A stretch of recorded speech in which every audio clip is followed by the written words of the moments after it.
আমি কাইলৈ আকৌ এটা সিভিল ডিফেন্স এক্সাৰচাইজ কোৱা হৈছে মক ড্ৰিল। কাইলৈ আমি গোটেই অসমৰ 18খন জিলা 259খন জিলা বুলি নহয়, বিশেষ স্থান ভাৰতবৰ্ষত 259খন জিলাত সিভিল ডিফেন্স এক্সাৰচাইজ বা মক ড্ৰিল হ'ব।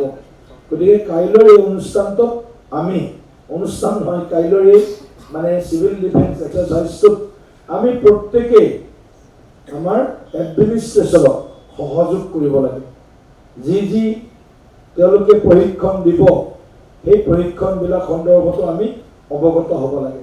যুদ্ধৰ সময়ত নিজকে কেনেকৈ সুৰক্ষিত কৰি ৰাখিব পাৰোঁ আৰু অন্য 10জনক কেনেকৈ সুৰক্ষিত কৰি ৰাখিব পাৰোঁ, সেই গোটেই কথাবিলাক কাইলৈ মক ড্ৰিলৰ জৰিয়তে ভাৰত চৰকাৰে গৃহ মন্ত্ৰালয়ে এইটো কাইলৈ এক্সাৰচাইজটো কৰিব।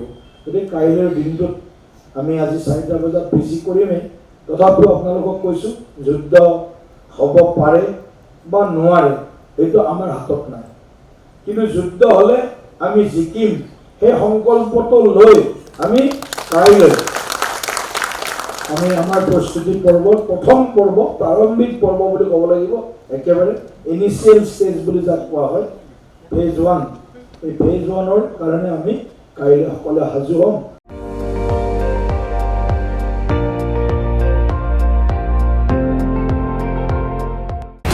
আপুনি চাই আছে ND24, সৰ্বশ্ৰেষ্ঠ নহয় সৰ্বোত্তমৰ দৌৰ।